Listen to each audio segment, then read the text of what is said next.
한 해 동안에도 수고 많으셨습니다.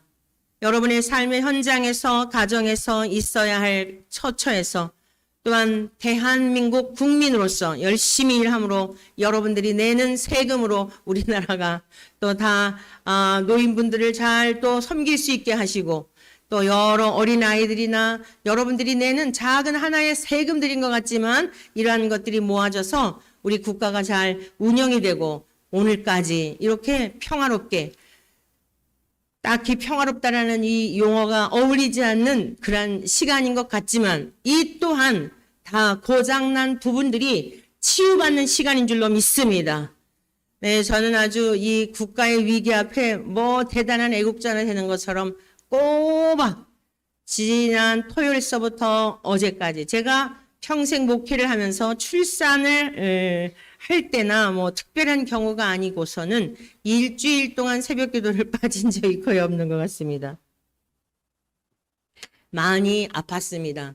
그런데 하여간 해야 할 일들은 감당하게 하면서 네, 영적인 힘이고 또 정신적인 힘도 주셔서 할 일은 감당하게 하셨지만 많이 아팠습니다. 영적으로도 그러하였고 마음도 그러하였고 몸도 그러하였습니다. 이제 하나님께서 묵은 지난 한 해 모든 것들을 다 걷어가시고 새롭게 하시는 소성케 하시려는 하나님의 큰 뜻이 있는 줄로 믿습니다. 예, 다가오는 새해가 기대가 됩니다. 우리 한번 앞뒤자고 인사합시다. 다가오는 해가 기대가 됩니다. 한 번 더 인사합시다. 주님을 기대합시다. 여러분 세상의 군주도 기대하지 말고 세상의 사람들도 기대하지 말고 저와 여러분들의 아버지 하나님만 기대하시기를 축원합니다. 오늘 들려주시는 말씀을 통하여 더 굳건히 여러분들이 말씀을 붙들므로 세상도 이기고 죄악도 이기고 여러분 자신도 이기고 우리 안에 얼굴과 메고 있는 여러 가지들을 이기는 능력이 될 줄로 믿습니다. 공교롭게도 우리 주님께서 가르쳐 주신 유언 설교 중에 이제 마지막 이 17장 아직 유언 설교가 다 끝나진 않았어요. 수요 예배 때는 지금 유언 설교를 계속하고 있는데 주일에는 예수님께서 드리셨던 대제사장적인 기도를 우리가 계속 배워왔습니다. 근데 의도한 것은 아닌데 올해가 딱 마무리하면서 제목도 너무 멋지게 파송이라고 하는 이러한 제목으로 우리가 예수님의 마지막 대제사장적인 중보 기도를 결론적으로 듣게 되었습니다. 오늘 주님께서 들려주시는 또 기록된 진리의 말씀, 이 말씀이 들려질 때에 주님을 만나는 은혜가 있기를 축복합니다. 자, 하나님은 세상이 창조되기 전부터 성자 예수 그리스도를 하나님의 아들, 즉 육체를 입고 하나님과 동일한 본질을 가지시고 동일한 성품을 가지시고 동일한 능력을 가지시고 그래서 예수님을 보면 곧 하나님을 보는 것과 똑같은 그러한 보이지 않는 하나님의 형상으로 성자 예수님을 보내주실 그러한 계획을 세우셨습니다. 그 계획을 예수님이 2000년 전 이 땅에 오심으로 완성하셨습니다. 이 사실을 믿으십니까? 그러면 예수님을 이 땅에 보내실 계획은 분명한 목적이 있으셨죠.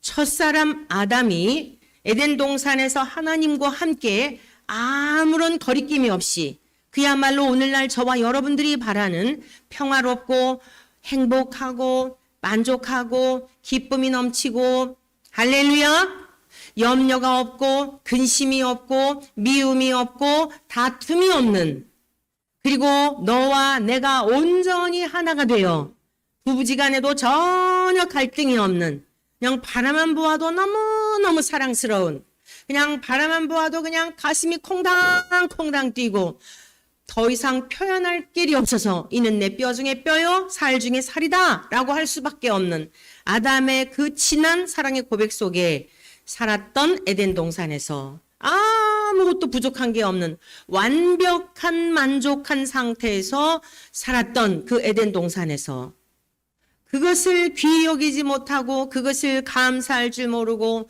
그것을 족한 줄로 여기지 못하는 이 인간의 능히 이길 수 있는 의지임에도 불구하고 이러한 인간의 연약함으로 말미암아 그만 하나님의 영역을 침범하고 말았죠.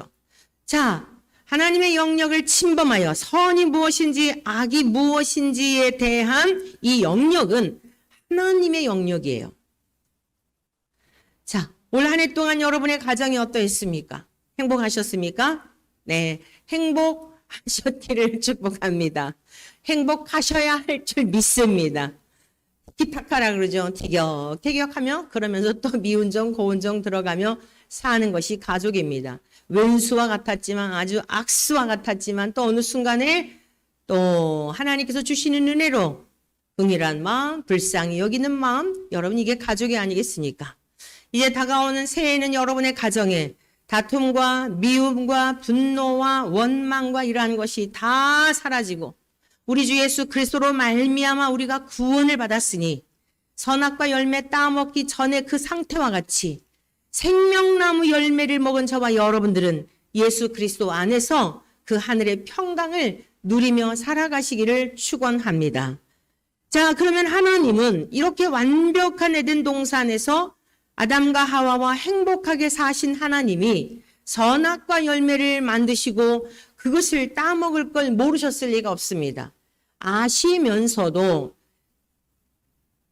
그들이 하나님의 영역을 침범할 걸 아시면서도 믿어주신 겁니다. 여러분 이 사실을 뼛속 깊이 기억해야 합니다.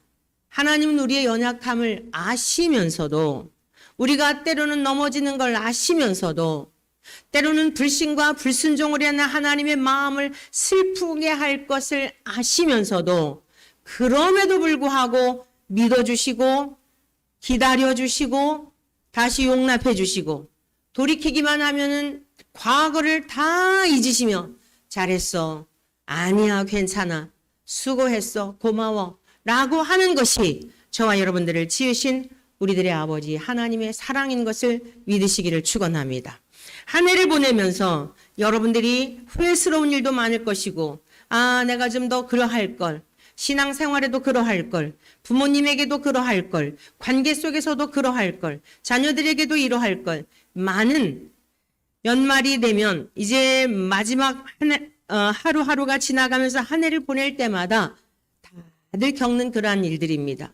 그러나 이제 그리스도인들은 어떤 후회보다는 올 한 해 동안에 나의 연약함, 나의 어떤 과오들 이런 것을 통하여 배우는 지혜가 있기를 바랍니다. 그래서 다시 반복하지 않기를 바랍니다. 하나님께서 우리를 용납하여 주신 것에 대하여 반복적으로 자꾸만 습관적인 죄를 짓는 것은 하나님의 마음을 더 고통스럽게 하는 것입니다. 장성한 자, 성숙한 자라는 것은 무엇일까요? 점점 그러한 것들을 줄여내고 하나님이 기뻐하시는 일이 무엇일까? 하나님이 즐거워하시는 일이 무엇일까를 기억하며 주님의 마음을 괴롭게 하는 자들이 아니라 주님의 마음을 기쁘고 즐겁게 하는 그러한 삶을 살아내야 하는 것이 자녀된 저와 여러분들의 도리인 줄로 믿습니다. 자, 그러면서 우리 하나님은 아시면서도 선악과 열매를 먹을 걸 아시면서도 믿어주셨어요. 그런데도 그 믿음을 저버리고 마귀의 유혹에 빠져 결국 하나님에게 속했던 아담과 하와가 마귀에게 속한 자가 되어버린 겁니다. 하늘 가족이 하나님의 자녀가 마귀의 자녀가 되고 말았던 것입니다. 그런데 하나님은 그 아담을 깨트려 버리시지 않았습니다. 다시 만드셔도 될 텐데 기다려주시고 아담을 통하여 셋을 낳게 하시고 계속 그의 후손들 가운데 결국에는 우리 주 예수 그리스도를 보내주셔서 하나님이 창세전부터 목적하셨던 분은 첫사람 아담만이 아니라 예수 그리스도가 최종 목적지였던 것이에요. 예수님을 이 땅에 보내주시어서 그 예수님을 믿는 자, 예수님과 연합된 자 그들에게 에덴 동산 다시 회귀하는 게 아니라 영원히 쇠하지 않는 그곳은 유혹이 없는 선악과 열매가 없는 그 영원한 천국에서 영원토록 살게 하시고자 함이 이것이 하나님이 큰 틀을 가지시고 세상을 창조하신 목적이었던 것입니다. 여러분 이것을 성경을 큰 틀 안에서 잘 이해를 하셔야 이 구조를 이해를 하셔야 많은 부분들 성경에 대한 갈등을 해소할 수가 있어요. 이러한 것들이 이해가 되지 않으면 왜 하나님은 전능한 분이라면서 선악과 열매를 만들었담? 아니 그걸 안 만들었으면 안 따먹었을 텐데 이런 질문들을 하는 겁니다. 선악과라고 하는 것은 반드시 있어야 합니다. 즉 선이 무엇인지 악이 무엇인지에 대한 이 판결권은 하나님의 영역인 거예요. 선악과 열매를 먹었다는 것은 인간이 그러한 판결권을 갖고자 하는 존재가 되었다는 것입니다. 여러분, 이것이 악입니다. 질서가 무너지게 되고 모든 질서가 무법한 세상이 되는 것이 이게 악이에요. 여러분, 이제 그 심야 기도의 시간에 이사야를 우리가 계속 배웠는데 은혜라는 단어를 많이 이사야 선지자를 통하여 하나님 우리에게 베푸신 그런 은혜들을 배우고 있습니다. 여러분, 근데 은혜라는 단어의 의미 가운데 우리가 이제 선물이다, 하나님 우리에게 주신 이 카리스라고 하는, 헬라어로는 카리스라고 하는데 선물이다라고 하는데, 여러분 구약적 의미에서의 또 은혜의 다른 의미, 어떤 의미가 있냐면 질서라는 의미가 있는 것입니다. 질서가 무너지게 되고 질서가 깨어져 있는 것이 뭐예요? 그것이 여러분 은혜를 파괴해버린 거예요. 우리 지금 대한민국을 통해 너무 보고 있죠. 질서가 없죠.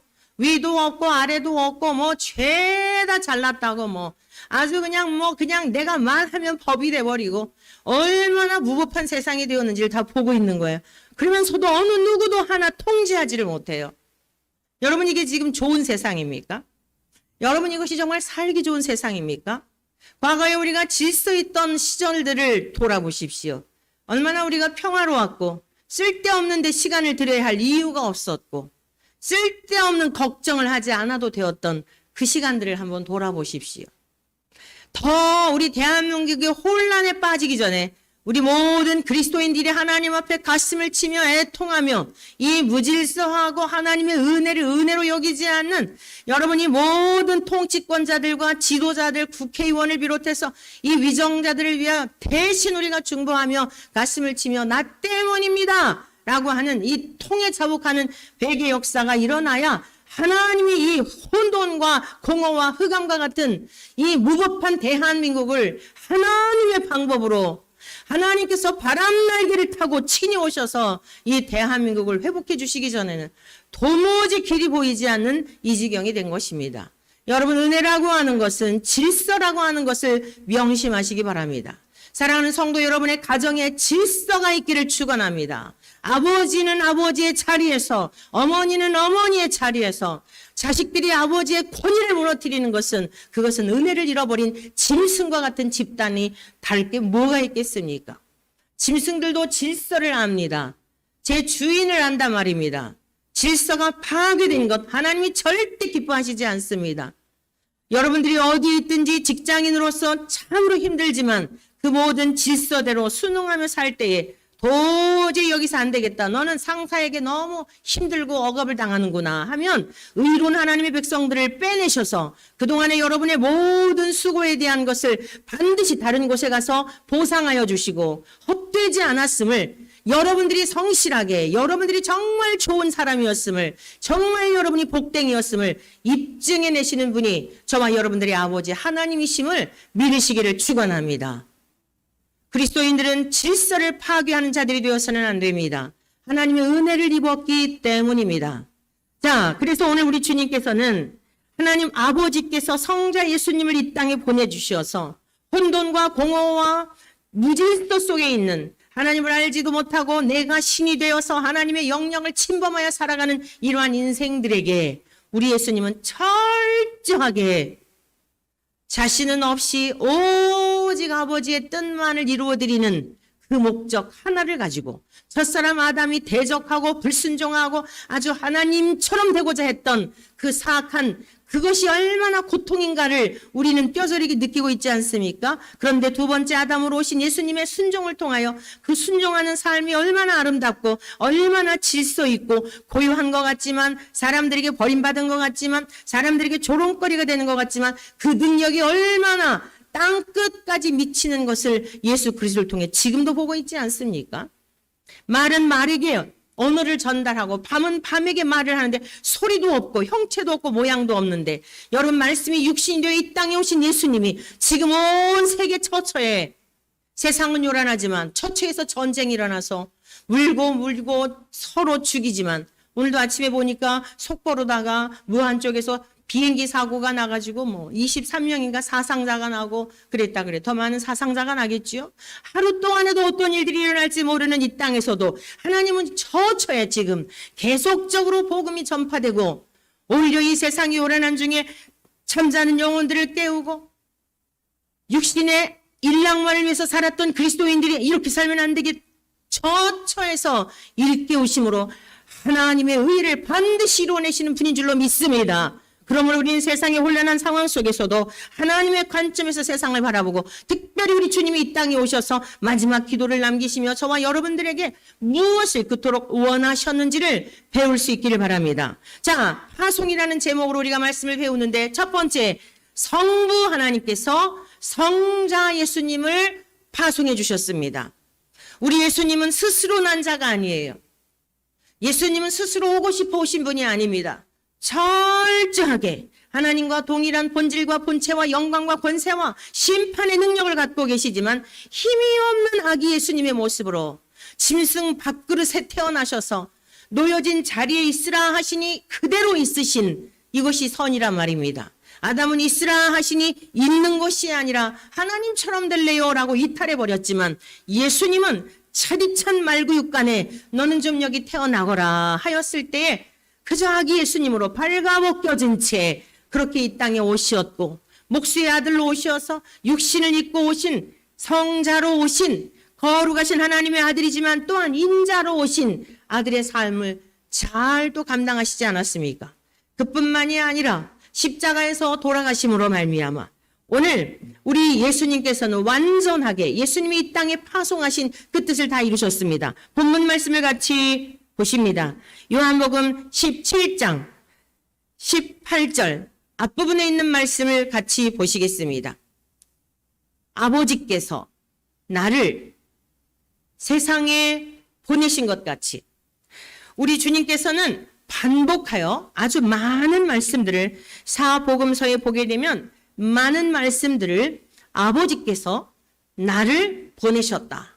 나를 보내시니 이런 말씀들이 있는데 제가 몇 구절만 요한복음에 나타난 말씀 몇 구절만 소개해 드립니다. 내 교훈은 내 교훈 예수님께서 말씀하신 그 모든 말씀들을 말하는 겁니다. 내 것이 아니요. 여러분 이 세상이 왜 이렇게 소란한 거죠? 내 것을 얘기하려 그러기 때문이에요. 내 사상, 내 가치관. 법관들은 법관들대로, 국회의원들은 국회의원들대로 분명히 헌법이 있음에도 불구하고 그 헌법을 무시하고 내 생각대로, 내 소견대로. 여러분 이렇게 살았던 세상이 어떤 세상이죠? 사사시대였죠. 세상 만물을 창조하신 하나님의 말씀대로 순종해야 할 이스라엘 백성들이 만왕의 왕이신 하나님의 뜻대로 살아야 할 이스라엘 백성들이 우리 하나님 보이지도 않는 하나님 선지자를 통해서 들려주고 하는 얘기 너무 답답해요. 우리에게 왕을 주세요. 우리도 좀 왕이 있으면 좋겠어요. 이것이 이스라엘 백성들의 요청이었습니다. 그 시대가 어떠했는지 사사시대에 대하여 마지막 장에 이렇게 기록합니다. 이스라엘의 왕이 없으므로 모두 자기 눈에 보기에 옳은 대로 행하였더라. 오늘 우리 대한민국이 그러하지 않은가요? 국회에서 정말 가슴이 찢어지는 모습. 도대체 누가 이 나라의 주인인가? 도대체 누가 이 나라의 통치권자인가? 황당한 상황이 지금 대한민국 아닙니까? 이스라엘에 다 자기 눈에 보기에 좋은 대로 자기 소견에 옳은 대로. 여러분 이것이 사사시대였습니다. 그 최종적인 것이 얼마나 비참했는지는 여러분 결국 바벨론의 포로로 잡혀갈 수밖에 없는 마음에 하나님 두기를 싫어하니까 그래 알았어 너희들에게 왕을 줄게. 너희들 왕을 세우면 왕이 너희를 괴롭힐 건데 너희들 세금도 많이 너희들이 실컷 일했지만 세금들도 많이 다 차출해 갈 거야. 너희들의 세금도 포탈해 갈 뿐만 아니라 너희들의 아들들은 다 징집해 갈 건데 군대 다 보내게 될 건데 너희들 딸들은 궁궐로 데려가서 향신료나 국고하고 그럴 건데 그래도 왕 좋아? 하나님을 섬기게 되면 하나님께서 베풀어 주신 은혜, 그 질서 안에서 주신 것을 인하여 감격하며 기뻐하며 가족과 더불어 자녀와 더불어 행복하며 살면 될 것을. 아니에요. 됐어요. 우리 아들들이 군대 가도 괜찮아요. 아들이 군대 가서 죽어도 괜찮아요. 우리 딸들 시집도 못 가고 궁궐에 궁녀로 팔려가도 괜찮아요. 우리가 노력한 거 다 왕이 가져가도 괜찮아요. 여러분, 인간들이 얼마나 잔인하고 얼마나 악한지 그게 다 자기들에게 고통으로 오는데도 괜찮아요. 악한 왕일지라도 그냥 하나님만 안 섬기면 돼. 하나님만 아니면 됩니다. 그냥 눈에 보이는 왕 주세요. 여러분, 이게 이스라엘 백성들의 모습이었던 거예요. 야, 너희들 그러면 진짜 고통받는다니까? 또 다른 선지자를 통하여서 가르쳐 주어도 싫습니다. 알았어. 우상을 숭배하지 말라고 그토록 이야기를 했지만 새로운 왕이 갈아칠 때마다 이 왕이 세워지면 좀 나을래나 하면은 이 왕이 세워지면 좀 나라를 잘해주려나 하면 또 우상을 숭배하고 백성을 탄압하고 여러분 결국에 어떻게 됐다고요? 바벨론의 포로로 잡혀가서 70년 동안 아주 지독한 고생을 하는 거예요. 나라의 주권도 빼앗기고 종로로 타는 삶이 얼마나 기가 막힙니까? 와, 옛날에 정말 그 시온에서 예루살렘에서 하나님을 예배하고 오늘 여러분 한 해를 마무리하면서 이 시간은 연일 때 예배를 드릴 때보다 감격이 다르죠. 저는 유난히 더 그러했어요. 왜냐하면은 정말 여러 가지에 많은 한 해 동안 몸을 너무 많이 혹사도 했더라고요. 아주 정말 혹사도 많이 했어요. 나이가 맨날 이 젊은 때인 줄 알고 몸은 안 그런데 정말 불불 가르지 아니하고 막 그러했더니 이제 좀 과부하가 걸린 것도 있었던 것 같아요. 그래서 하나님은 안 되겠다 싶으니까 그냥 막 지난번에는 내리 3일 동안을 그냥 계속 잠만 자다 일어났는데 3일 동안에 2kg가 빠졌더라고요. 밥맛도 없고 계속 잠만 자는 죽었다 살아난 거죠. 그랬더니 저희 딸내미가 어머니 평상시에 참 많이 드셨습니다 이러더라고요. 3일 동안 아니 4일 동안 2kg가 빠졌다는 것은 얼마나 많이 드셨다는 얘기입니다. 듣고 보니 그도 그렇다. 어찌되었건 계속 잠을 재우시더라고요. 여러분 이쯤 되면은 이 연말 마지막 주가 되면은 여러분들도 그러지만 저도 많은 생각을 해요.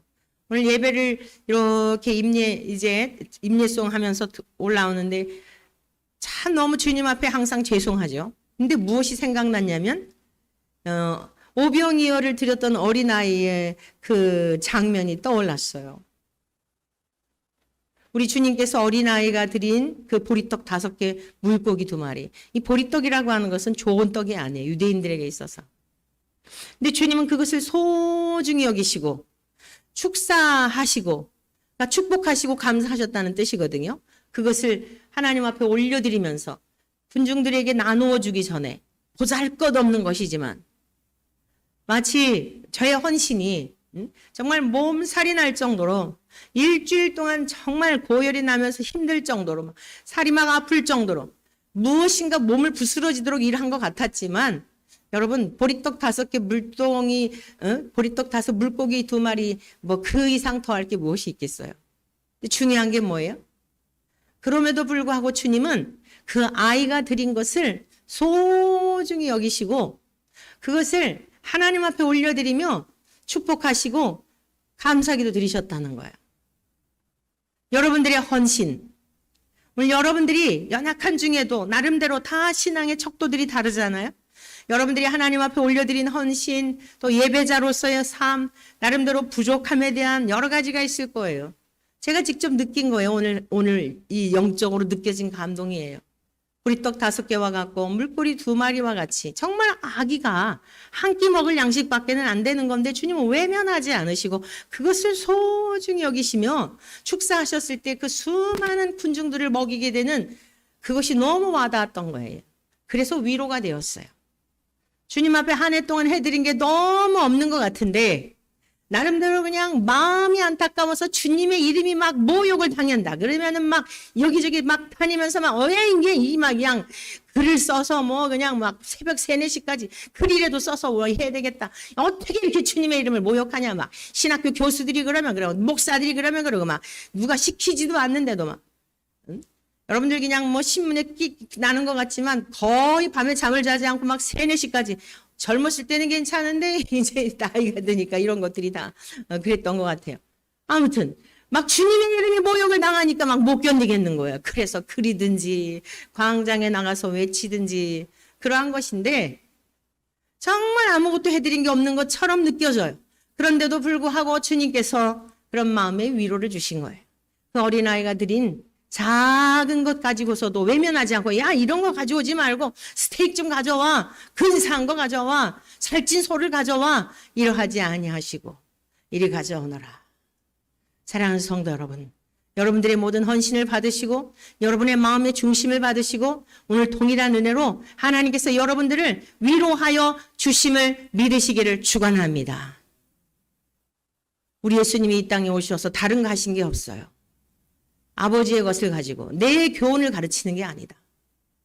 내가 가르치는 교훈은 나를 보내신 이의 것이다. 오늘 저와 여러분들이 예수님에게서 배워야 할 것이 뭘까요?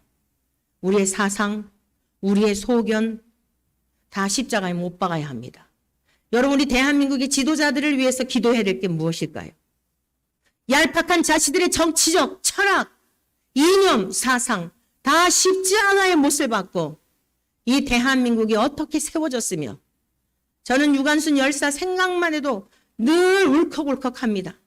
그 모진 일제 치하에서 고통을 받으며 18세 꽃다운 나이에 갈기갈기 사지가 찢겨가면서도 여러분 그분이 당한 이 고난은요 표현을 못해요. 너무 누추한 고문을 당해가지고 여러분들 앞에 이걸 다 말할 수가 없어요. 그런데도 불구하고 뭐라고 고백을 했어요? 내 나라를 위해서 바칠 몸이 한 개밖에 없는 것이 소녀의 슬픔이라고 했어요. 저는 이 이야기를 할 때마다 눈물이 나요. 그렇게 세워진 나라예요. 오늘 이렇게 싸움박질하면서 갈기갈기 찢겨지는 나라가 되라고. 여러분, 내가 옳다고 내가 왕이 되어야 한다라고 발붙이는 인간들을 그들의 어떤 권력을 위해서 여러분 그 많은 순국열사들이 피를 흘렸을까요? 다 기독교 정신에 바탕한 하나님의 사람들의 헌신이에요. 유관순 열사 감리교인이에요. 어려서부터 신앙의 교육을 받아 애국심이 생긴 거예요. 단순한 어떤 그냥 감정적인 게 아닙니다. 하나님으로부터 여러분 하나님을 잘 믿는 사람은 애국심이 생길 수밖에 없어요. 정말 정의를 외치고 공의를 외칠 수밖에 없는 거예요. 여러분 정신을 차리세요. 우리는 누구가 옳다, 좌가 옳다, 우가. 지난번에 우리 목사님이 저를 보고 극우가 어째서 집에서 아주 많이 힘들었어요.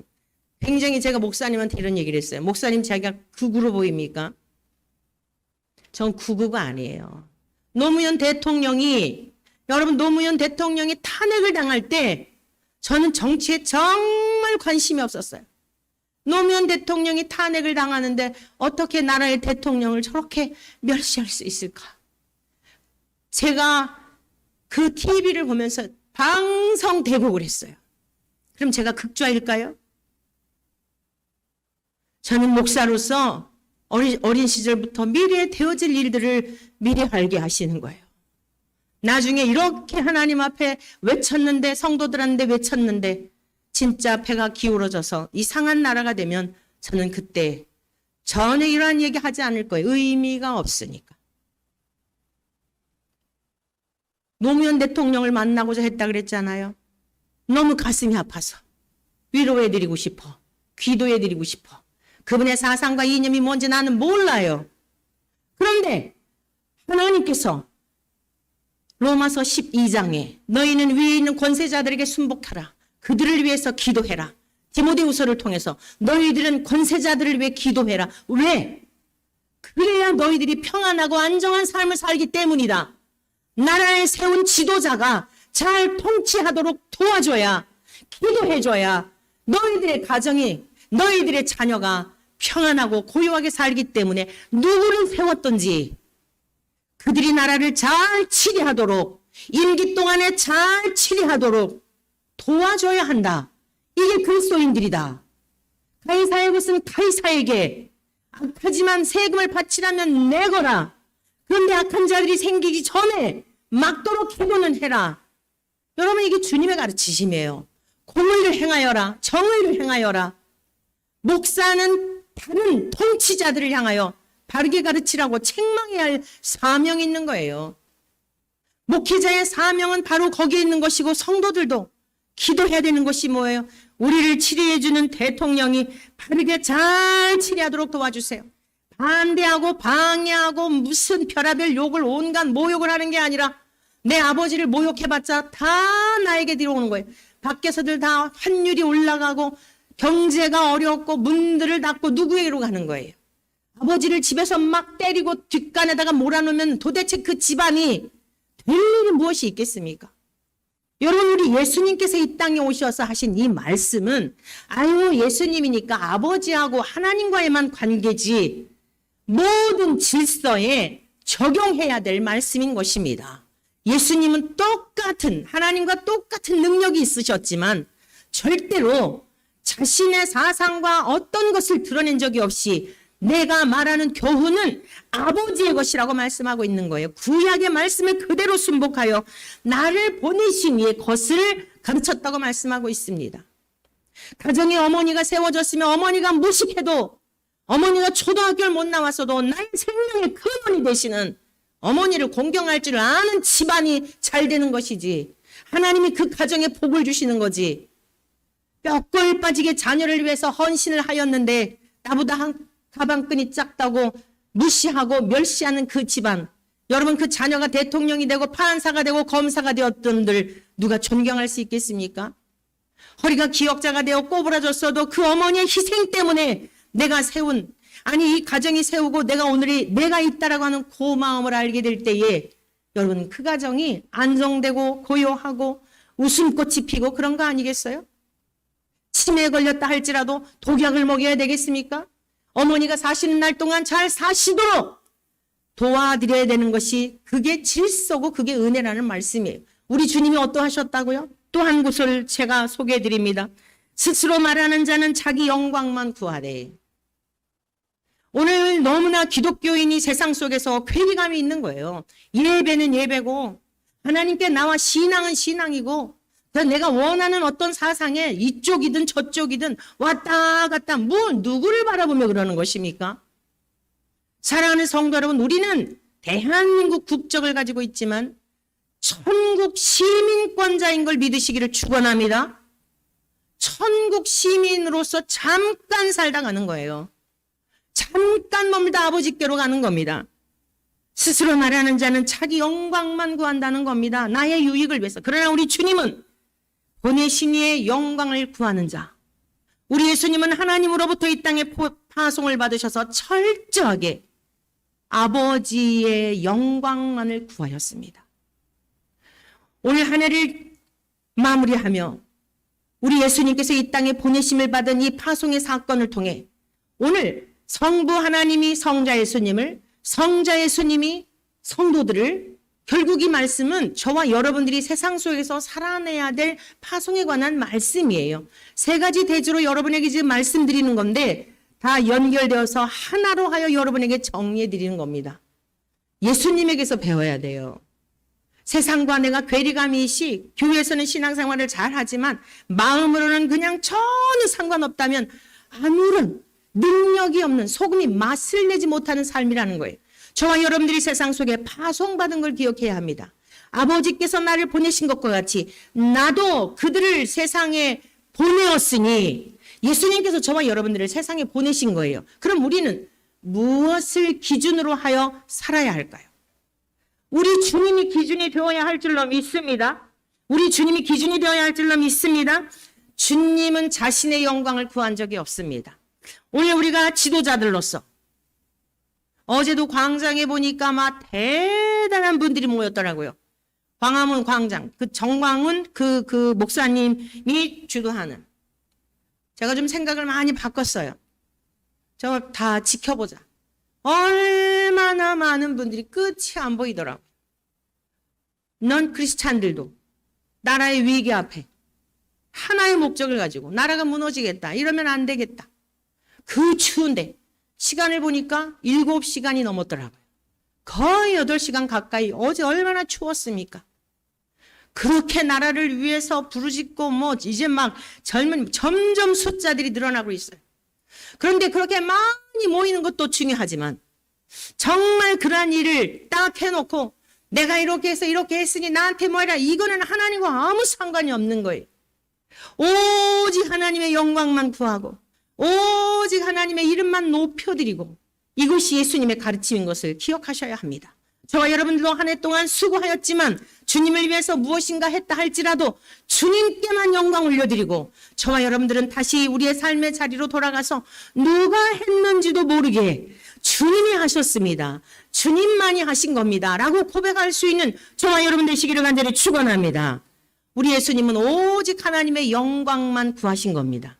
왜 이렇게 세상이 요란하죠? 자기 영광을 구하기 때문입니다. 자기에게 힘을 갖고자 하기 때문에 그렇습니다. 여러분 이것은 세상 사람들이 살아가는 방식입니다. 그러나 우리 그리스도인들은 예수님에게서 배워야 할 것이 무엇이냐? 가정에서도 서로를 존귀히 여기고 가정에서도 서로를 세워주고 열심히 아빠는 아빠대로 엄마는 엄마대로 자녀들은 자녀들대로 각자의 자리에서 수고했지만 자녀들은 부모님의 수고를 기억하며 아버지 어머니 정말 고맙습니다. 한 해 동안에도 너무 수고해 주셨습니다. 아니야 너희들이 또 있어서 보람이었다 기쁨이었다. 얼마나 아름답고 행복한 가정의 모습입니까? 서로를 위로해주고 서로를 높여주고 여보 당신의 수고로 말미암아 올 한 해 동안에도 우리 가정이 견고히 든든히 세워져서 너무 고맙소. 자녀들을 키우느라고 가정을 돌보느라고 일터에서 여러분 아내가 그런 남편의 위로를 받을 때 모든 시름을 잊지 않겠습니까? 남편도 마찬가지 아니겠습니까? 여러분 행복이라고 하는 것은 그렇게 거창한 게 아니에요.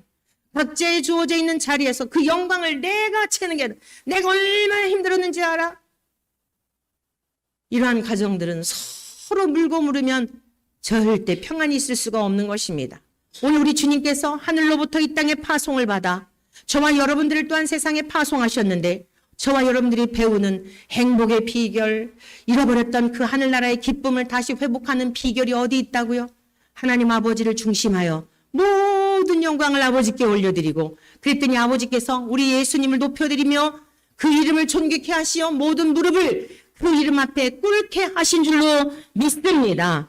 자, 사랑하는 성도 여러분, 요한복음 8장 29절에는 이렇게 말씀하셨습니다. 나를 보내시니가 나와 함께 하시도다. 나는 항상 그가 기뻐하시는 일을 행함으로 나를 혼자 두지 아니하셨느니라. 오늘 저와 여러분들이 예수님께서 이 땅에 파송받으신 저와 여러분들을 파송해 주신 이 사실을 믿으십니까? 우리 예수님이 하나님으로부터 파송받으신 걸 믿으십니까? 그런데 예수님이 이렇게 고백하신 거예요. 나를 보내시니가 나를 혼자 두지 않으셨다는 거예요. 내가 항상 그의 기뻐하시는 일을 행함으로 나를 혼자 두지 아니하셨다. 저와 여러분들 창세전부터 하나님이 원하신 삶이 뭘까요? 이 임마누엘의 삶입니다. 하나님이 항상 우리와 함께 하시는 이 삶을 주시기를 그토록 원하셨던 것입니다. 자, 하나님 말씀 같이 보시겠습니다. 다시 한번 18절 말씀 쭉 읽습니다. 시작. 아버지께서 나를 세상에 보내신 것 같이 나도 그들을 세상에 보내었고 또 그들을 위하여 내가 나를 거룩하게 하오니 이는 그들도 진리로 거룩함을 얻게 하려 함이니. 사랑하는 성도 여러분, 예수님이 이 세상에 파송을 받으셔서 그들을 위하여 저와 여러분들을 위하여 진리로 거룩하게 하셨다고 말씀하고 계세요. 거룩이란 구별이라는 뜻입니다. 왜 예수님이 말씀을 하셨을까요? 사람의 모습으로 오셨잖아요. 모든 사람들이 다 볼 때 똑같아 보이잖아요. 아버지 요셉 목수였죠. 목수의 아들로 사람들은 인식을 했어요. 유대인들 예수님 계실 때. 그런데 예수님께서 지금 이게 무슨 기도문이에요? 돌아가시기 전에 마지막 대제사장적 중보기도라 그랬죠. 유언설교 마치고. 근데 이 기도를 하시는 거예요.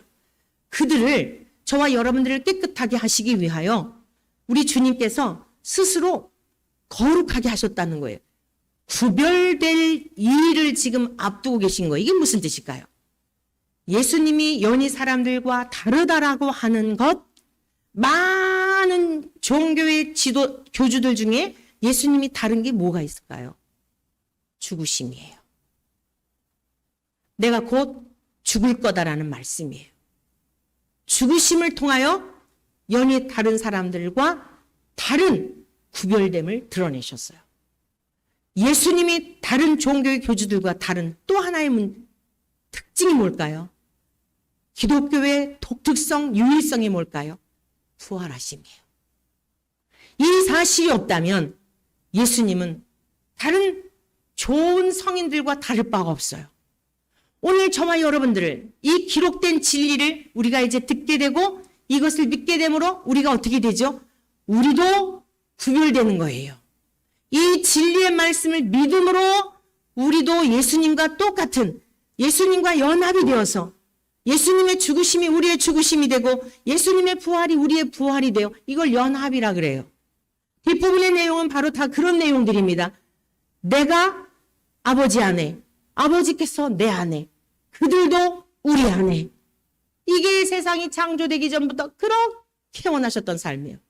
아담이 함께 에덴에서 거리낌이 없이 살기를 원하셨는데 하나님의 기대를 쳐버리고 마귀의 가죽이 되었던, 잃어버렸던 하나님이 창세전부터 택하신 저와 여러분들을, 예수님을 이 땅에 보내셔서 예수님이 죽으시고 예수님이 부활하심으로 많은 인류 가운데 다 그것이 바로 새순이고 새싹이고, 여러분 여기 지금 막 이 순이 이렇게 솟아나잖아요. 싹들이 이렇게 막 솟아나잖아요.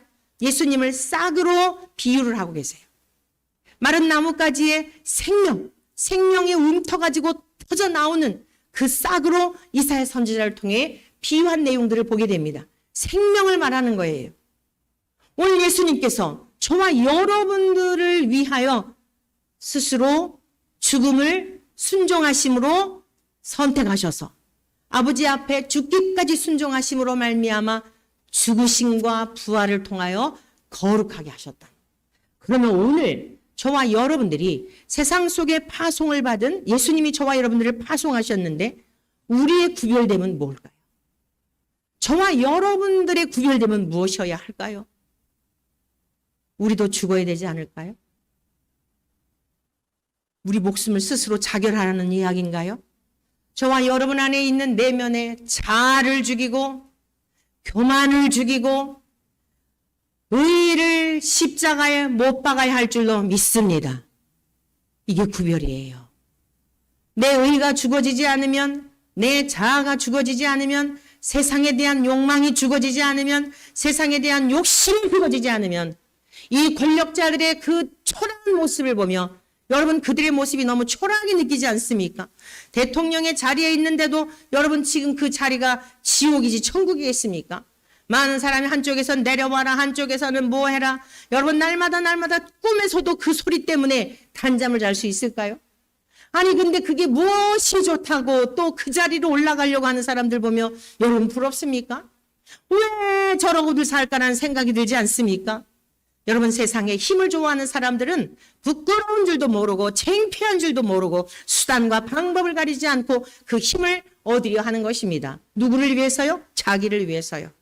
그런데 결국은 어떻게 돼요? 초라하게 되고 하나님 앞에 철저히 버림받게 됩니다. 누구라도. 그래서 요한계시록에 보면 세상의 군왕들이 하나님의 심판 앞에 서게 될 때에 제발 산들아 내 얼굴을 가려다오. 큰 산아 작은 산아 무엇이든지 내 얼굴 좀 가려다오. 그들이 지었던 모든 죄에 대하여 하나님이 다 온 세계 만방에 폭로를 하는데 부끄러워서 견딜 수가 없어 아우성이라고 말하고 있지 않습니까? 사랑하는 성도 여러분이요, 오늘 그리스도인으로 사는 저와 여러분들은 세상의 허망한 것에 탐심을 갖지 말고 욕심을 갖지 말고 오늘 우리 주 예수 그리스도께서 하늘로부터 오셔서 다 버리시고 그 영광을 버리시고 딱 하나 하나님의 말씀에 순종하며 하나님의 뜻대로 살기를 소망하며 죽으심으로 부활하심으로 모든 인간 가운데 구별됨을 드러내시어 저와 여러분들을 구원해내신 것처럼 오늘 저와 여러분들도 완전히 아직도 살아있는 우리의 죄에 대하여, 우리의 쓴뿌리에 대하여, 우리의 의의에 대하여, 교만에 대하여 우리 예수님의 십자가에 못을 받는 은혜가 있기를 축원합니다.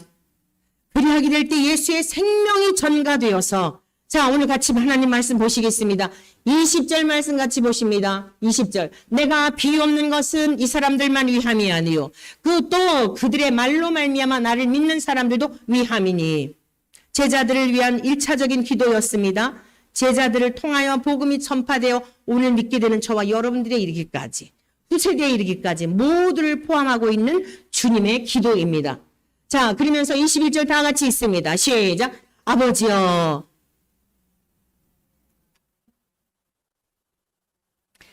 우리 안에 있게 하사 세상으로 아버지께서 나를 보내신 것을 믿게 하옵소서. 아멘. 아버지여, 아버지께서 내 안에 내가 아버지 안에 있는 것 같이 그들도 다 하나가 되어 우리 안에 있게 하사 세상으로 아버지께서 나를 보내신 것을 믿게 하옵소서. 창세전부터 임마누엘, 하나님이 예수님과 예수님이 하나님과 이 예수님이 저와 여러분들과 할렐루야, 성령님을 통하여 우리와 함께 있음으로 말미암아 하나님이 어떤 분인지를 진리의 성령님이 깨닫게 하시고 믿어지게 하시고 예수님이 오신 그 이유도 알게 하시고 생명에 이르도록 도우시는 분인 줄로 믿습니다. 22절, 내게 주신 영광을 내가 그들에게 주었사오니 이는 우리가 하나가 된 것 같이 그들도 하나가 되게 하려 함이니이다. 무엇보다도 사분오열되어져 있는 우리 대한민국 위에, 여러분의 가정 위에 예수 그리스도로 말미암아 하나가 되는 은혜가 있기를 축원합니다. 예수 그리스도로 말미암아 오직 예수 그리스도로 밖에는 하나 되는 길이 없습니다. 다른 길이 없다 말씀입니다. 내 의가 살아있고 서로 잘났다 하고 서로를 향해 정죄하는 곳은 절대로 하나가 될 수가 없습니다. 예수 그리스도의 십자가로서만 하나가 되는 것이 가능합니다. 예수 그리스도의 십자가에 각자 죽어지지 아니하면 하나가 될 수 없다는 말씀입니다. 사랑하는 성도 여러분, 가정 위에 정말 한 해 동안 자녀들을 위해서, 남편을 위해서, 믿지 않는 여러분의 친지를 위하여 많이 기도하셨지만 정말 여러분의 그 눈물의 기도가, 부르짖었던 기도가 헛되지 않고 속히 그리스도 안에서 하나가 되고 그리스도 안에서 그 하늘의 영광을 누리게 되는 복된 가문들이 되시기를 간절히 축원합니다. 자, 23절, 곧 내가 그들 안에 있고 아버지께서 내 안에 계시어 그들로 온전함을 이루어 하나가 되게 하려 함은 아버지께서 나를 보내신 것과 또 나를 사랑하신 같이 그들도 사랑하신 것을 세상으로 알게 하려 함이로소이다. 여러분, 예수님이 이 땅에 아버지께로부터 보냄을 받아 처참한 십자가 죽으심은 버림받은 것일까요? 지극히 사랑하신 증거입니다. 믿으셨기 때문입니다. 이런 것입니다. 여러분, 너무 막 고난이 심하고 그러면 하나님이 정말 나를 사랑하시나, 나 버린 거 아닌가 이런 생각하시죠. 인생에 많은 이게 고비고비 살면서 이제는 제가 이제 시니어잖아요. 65세 이제 문턱을 넘어갔어요. 하다가 보니 이런 깨달음이 왔어요. 대부분 부유함을 좋아해요. 대부분 큰 것을 좋아하고 화려한 것을 좋아하고 많은 사람들에게 인정받는 거 좋아하고 많은 사람들에게 칭찬받고 집중받는 것을 좋아해요. 하나님은 부요하여 타락한 이 시대에, 타락이 뭐죠? 하나님 없이도 살 수 있겠다는 거예요. 사사시대처럼. 너희들만큼은 고난 중에도 하박국 선지자가 외쳤던 것처럼 무화과 나무에 열매가 없고 감람나무에 소출이 없고 무엇이 그렇게 열심히 하나님 앞에 헌신하는 것 같았는데 당장 눈에 보이는 게 없는 중일지라도, 너를 위로하는 자가 없을지라도, 너가 외로움 중에 시달릴지라도, 경제적인 어려움으로 근근히 살아갈지라도 여전히 내가 너와 함께함에 대한 믿음을 가지고 요동하지 않는 그 믿음을 좀 보여주련 선택하신 것을 깨닫게 되었어요. 여러분, 성경에 나오는 많은 위인들 보세요. 특별한 경우가 아니고는요. 바르실레라고 하는 부자도 있어요. 다윗 왕 시대에. 그런데 그도요, 그 재물을 탐하지 않아요. 다윗과 같이, 다니엘과 같이, 요셉과 같이 정치가로 쓰임받은 분들도 있어요. 그러나 얼마나 많은 고난의 삶이었습니까? 대부분 성경에 나오는 위인들 보면은요, 정말 무명의 사람들이에요. 막달라 마리아가 그러하죠. 제가 좋아하는 안나 할머니가 그러하죠. 7년 동안 결혼 생활하고 84세가 되도록 차디찬 성전에서 주야로 금식하며 지냈던 할머니가 그러하죠. 여러분, 거지 나사로가 그러하죠. 성경에 보면 정말 세상에서 눈길 한번 줄 필요가 없는 사람들을 성경은요, 기록해 놓고 길이길이 그들의 이름을 기억하며 어떤 길을 갈래? 라고 묻습니다. 제가 깨달은 게 그거예요. 부자들을 통하여 하나님이 일하시지 않고 가난한 중에 마치 반딧불처럼 정말 다 꺼져가는 촛불과 같이 힘이 없는 자인데 낙심했다가 또 일어나고 낙심했다가 또 일어나고 하나님이 계신가 안 계신가? 그러한 너무너무 혼란 중에서도 끝까지 주님을 붙들고 주님만을 바라보며 살아가는 여러분 한 영혼 한 영혼을 바라보며 하나님이 여러분을 이 시대의 믿음의 선수로 뽑으신 걸 믿으시기를 축원합니다. 끝까지 나를 의심하지 않고 믿어주면 안 되겠니? 너무 내가 많이 실망하였는데 많은 재물을 주고 부를 주고 이렇게 하면 나를 잘 섬길까 했는데 다 등을 던지고 도망갔는데 너만큼은 한결같이 내가 너를 한결같이 사랑한 것처럼 너도 그 사랑으로 나를 사랑해주면 안 되겠니?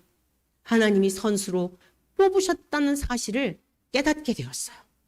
산간에서 처천에 어촌에서 몇 명 되지 않는 성도들과 함께 열악한 환경에서도 하나님이 원하시는 그 뜻을 이루어드리는 그러한 주의 종들을 바라보며 뽑히신 분들이구나.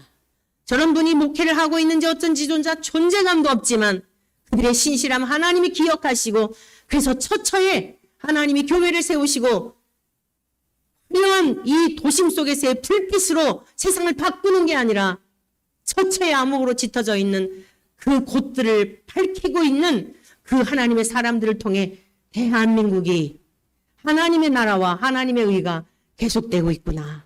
이것을 깨닫게 되었어요. 사랑하는 성도 여러분, 낙심하지 않기를 바랍니다. 주님을 끝까지 신뢰하시기를 축원합니다. 24절부터 마지막 절까지 같이 있습니다. 아버지여 내게 주신 자도 나 있는 곳에 나와 함께 있어. 아버지께서 창세전부터 나를 사랑하심으로 내게 주신 나의 영광을 그들로 보게 하시기를 원하옵나이다. 의로우신 아버지여 세상의 아버지를 알지 못하여도 나는 아버지를 알았사옵고 그들도 아버지께서 나를 보내신 줄 알았사옵나이다. 내가 아버지 이름을 그들에게 알게 하였고 또 알게 하리니 이는 나를 사랑하신 사랑이 그들 안에 있고 나도 그들 안에 있게 하려 함이니이다. 주님의 이 귀한 중보의 기도가 절전한 기도가 우리들의 뼛속 깊이 우리의 영혼 가득 채워서 이 험악한 세상을 능히 이기는 능력이 되시기를 그래서 세상에 파송받은 자들로서 능히 그 사명을 잘 감당하시기를 주의 이름으로 축원합니다.